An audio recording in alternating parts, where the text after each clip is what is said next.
Hey everyone, and thanks for jumping back into the cryptoverse. Today we're going to talk about Bitcoin. We're going to be looking at the continued rally that it has been seeing for the last several months. So if you guys like the content, please go ahead and subscribe to the channel. We're about to hit 30,000 subscribers. That's a big milestone. Thank you guys for subscribing. Also, feel free to give the video a thumbs up if you like the content, and also turn on your notifications so that you don't miss a video. We tend to look at things from a more data science perspective rather than, a manic bubble type FOMO perspective. So this is the focus of the channel, and in this video we're just going to be pulling up TradingView, just so we can just quickly take a look at where we are on the regression band, and talking about the general outlook over the next few years. So if you're new to the channel, let me just go ahead and zoom out so you can see our regression band. So this is what it looks like, generally speaking, and the idea, of course, is accumulating Bitcoin in these regions, right? Let me go ahead and draw that. So green, so accumulating it in these regions when we're in our primary regression band, like you see here, and then selling on the way up in these regions. Like this is the general idea. And I know that this, drawing it out this way makes it seem less complicated than it actually is. But I mean, this really is how I look at the markets in terms of general times to buy and general times to sell. And of course, the way that you sell, at least that I do, is again doing it dynamically on the way up. Now, this is not financial advice. I want to reiterate, it's not financial advice. It's just how I analyze the markets and try to make the most of my own investments in such a volatile asset class. So let me remove those circles so it's not too cluttered. The general idea, right, is that we are still ultimately within our regression band, right? I mean, even though Bitcoin has rallied, a significant amount over the last few months, it sort of isn't exactly a fair comparison, right? Because if you take a measured move from the bottom, you can see that Bitcoin at present time is up almost 200%. So we're talking about a 200% move in about 4 months or so, or a little over 4 months. Now, the issue, right, or the thing that you need to consider is that move was only made possible by this dip right there. So that dip is what made this incredible rally possible. If, on the other hand, we had not seen this dip, and maybe it's due to the pandemic, maybe it's not, but if we had not seen it, then we would not be able to claim the same. I mean, the price of Bitcoin in February, was near these levels. We were at 10,005 at the top, and if you were to take a measured move from there, we're only talking about a 10% gain. So, when you look at it, it's not really that much has changed, right? And if you go out to the macro picture, and you kind of you look at the this here, like this region right there, that dip. Let me highlight it.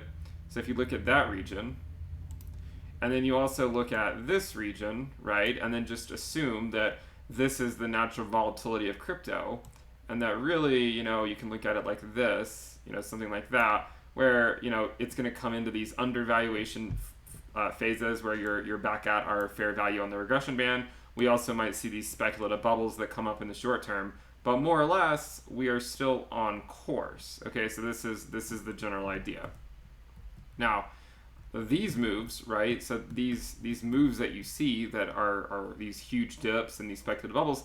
This is how you get smart money into the market and dumb money coming into the market. So if smart money is buying here, dumb money is selling, and then the reverse is true here. Of course, you can say, well, hindsight, it's obvious that you can point that out now, but I mean, this has been the case all along, right? When we're in the regression band, as far as I'm concerned, this is among the best times to buy Bitcoin.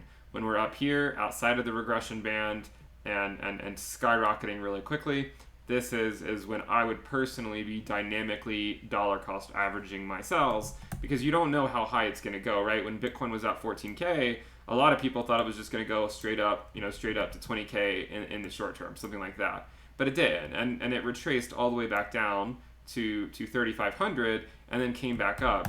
And the strategy, right, is to try to take advantage of these short-term moves to, take profits and then give yourself the chance to potentially buy back in. Now, the thing is, right, is we don't know what's going to happen, right? We don't know if we're going to come out of the regression band. And note that the top of the regression band currently is at around $12,966, so close to $13,000.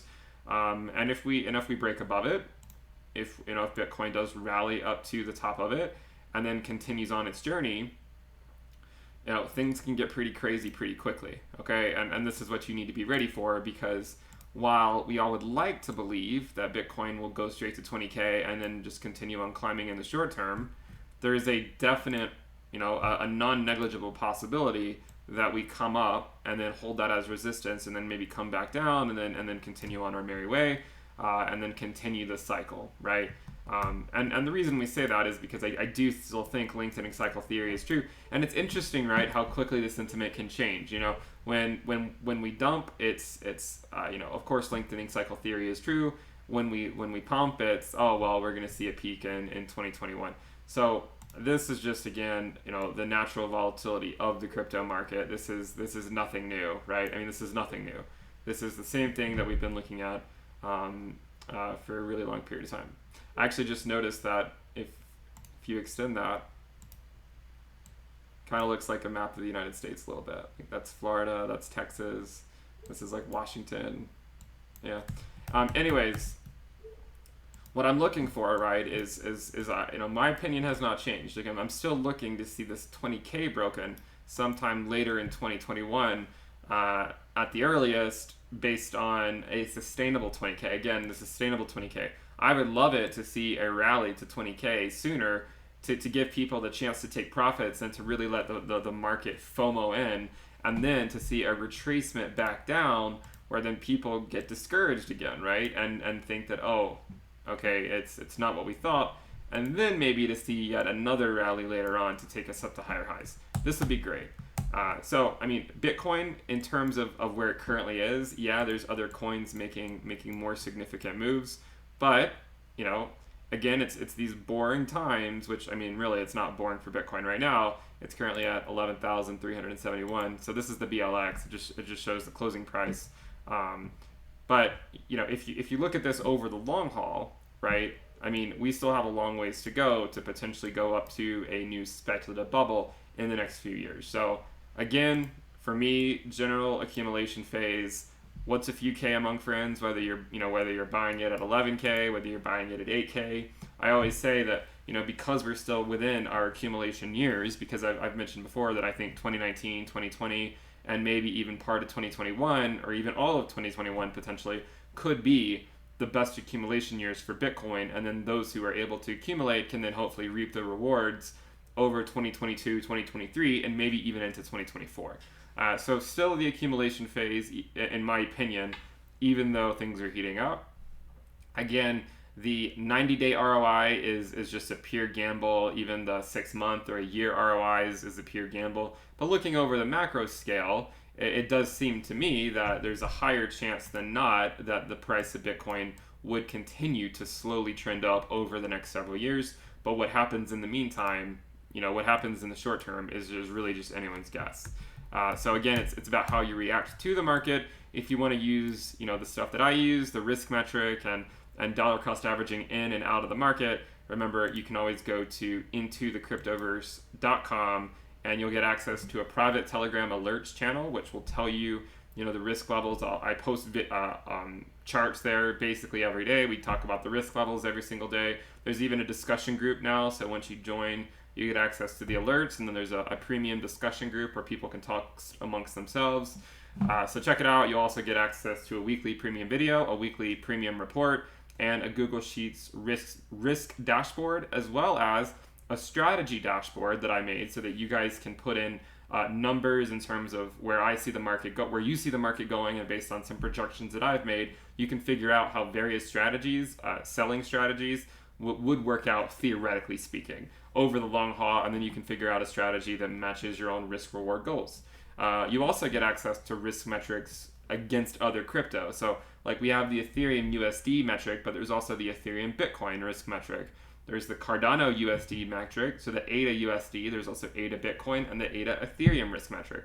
So it gives you kind of like a table of values to where you can look to say, okay, I want to reduce my weighted risk in the market. Based on these historical volatility patterns, we see that this coin over here is at a really high risk level, and so to offset some of that risk, instead of you could sell to USD, of course, and take profits if you're using crypto as a just as an engine to increase your overall income over the long haul. If you're wanting to just try to move crypto to try to ride different momentum shifts in the market, you can base it on the risk values, and if you see a risk value of one coin skyrocket, then you could slowly move out of that coin into a different coin so that you offset your risk.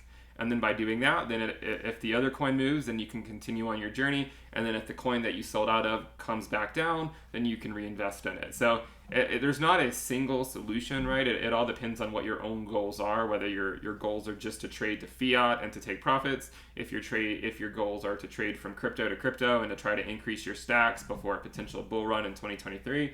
But I would encourage you to check it out. You can actually pay with cryptocurrency for 6 or 12 months. If you pay for 12 months, you will get a 15% discount. I will remind you that these prices, the prices that you'll see when you click on this, they will be going up in the next few weeks. Likely in August. I'm hopefully. It's kind of a catch-22. I would like the markets to cool down a little bit so that I can focus on some more of the administrative stuff. But at the same time, I don't want the markets to cool down because this is where a lot of money can be made. So, in the markets, right? I mean, if Bitcoin is going up into a speculative bubble, then this gives a lot of people a lot of opportunity to take profits, at a timely point and to potentially reinvest those profits if the prices come back down. And if they don't come back down, right? Well, then you just continue to sell more systematically at each level. So the idea is we don't know where the top is. If you sell X amount at a certain risk level or a certain price point and the price continues to go up, do you fret? No, you just say, I made a decision, I took profits, there's nothing wrong with taking profits. The price kept going up, so that the next risk level, I'm going to sell more. And maybe I'm going to sell twice the amount that I sold at the last risk level. This is the idea.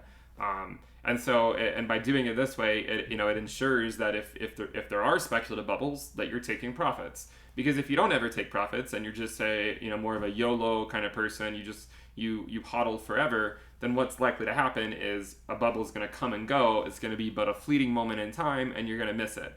This way, it gives you the opportunity that if a certain coin goes into a bubble, you can leverage that to potentially to make profits and then exit out of that position in a way that matches your own risk tolerance.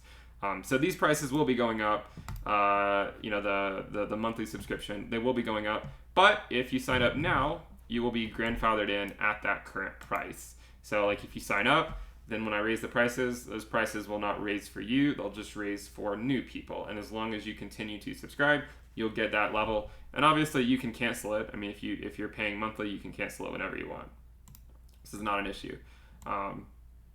So, I mean, as we've said before, this is just business as usual. In terms of Bitcoin, yeah, it's seen a really great rally. But part of that rally was just from smart money entering the market down here. Because while you may have bought Bitcoin at 4K or 5K or 6K, most of the world did not. So most of the world is probably looking, more people are looking at it each and every day now. So if you find yourself, looking to buy Bitcoin and you don't currently have any, I am still looking at it like we're still in our regression curve, but you have to remember that we could come back down in the short term. This is always a possibility. There's no free lunch here. To see these moves up, you have to be prepared for the moves down. It's not just gonna come easily. And let me just switch over to a shorter time frame, not because I think it's useful in terms of like a technical analysis, but just to show you guys, right? I mean, this is what can happen. People are FOMOing in up at the top here, and then you can see like a 13% drop or something in a matter of seconds. So this is it's a testy market. Again, it's not for the faint of heart. While when you look at a bull market from a macro point of view, right, it looks like it's all just fun and games, right? But when you zoom in, you see that it's not. You see how hard some of those times would have been, like this move here, which was a minus 32%, or right here, again, which was a 30%. So it looks good when you look at it from a macro perspective, but there's a lot of pain in a bull market, a lot of pain in a bull market. So the things we know that need to happen for the bull market to start, right? At least in my opinion, the 20-week needs to be held as support. We have not held it as support yet, so we're still similar to 2019, where we ultimately came back down to it and failed to hold it as support. We want to hold it as support at some point, but we may not test it as support for 6 more months. We don't know when we're going to test it as support. We will test it at some point, and that'll be when the rubber hits the road, and it's like, all right, it's time to decide: are we getting into bull market? Officially really entering, say, like a multi-year bull market where there's going to be retracements and people are going to get weeded out, or are we kicking the can down the road and this was nothing more than, again, another short-term speculative bubble, and that ultimately it's going to take a little bit more time before something like this is sustainable, where we just retrace back down to, say, the 20-week moving average and hold it as support on the way up. So a lot of different directions we can go. I will assure you that not a single YouTuber in the space knows exactly what will happen, as I'm sure most of them would agree. But again, it's how you react to the markets that's important. Are you going to sit around and watch something, potentially move up over the next several years? And are you going to watch it, if we zoom out here, are you going to watch it do something like, if we take a marker here, are you going to potentially watch it do something like this? And then you're not going to sell? And then you're going to watch it potentially just come straight back down? Or are you going to maybe take profits along the way, like in these regions, so that you're securing a better life, right? Because again, we admit we don't know where the top is. So this is the point of the video. There's a lot of new eyes in the space. A lot of money's coming in right now, and it has been coming in. Just be prepared for any type of retracement. It can always happen. But at the same time, if we go into speculative bubble territory, then things can get crazy really quickly. And if you don't have a plan, then you're going to just be sitting there with your finger on the sell button, but you may never actually hit it. So let me know what you guys think. Let me know what you guys think in the comments below. I try to provide fairly frequent videos. We talk about Ethereum a lot and Bitcoin, as well as a few other coins. So do check it out. Please subscribe to the channel if you guys like the content. We're going to be following the market cycle. We also talk about things besides crypto, but crypto is really hot right now. People have been making a lot of money. Some people have been losing a lot of money, depending on kind of what side of the market you are on. But it's going to be a long journey. We're going to be here every step of the way. Go ahead and subscribe. Give the video a thumbs up. We do have the Telegram channel. We have almost 5,000 people in that group, so check it out. You can find a link to the Telegram channel in the description below. And if you want to join the premium content with exclusive access to a lot of the stuff that I'm looking at in the markets, with basically daily updates in the alerts channel, then check it out. And I will tell you that if you sign up now, the premium video that I posted yesterday is over 50 minutes long, and it's a recap of a lot of the strategies that we've talked about over the last few months. So that'll help onboard you if you're new, so check out the most recent video, and I'll see you guys there. All right, guys, that'll wrap it up for the video. Please subscribe, and I'll see you next time. Bye.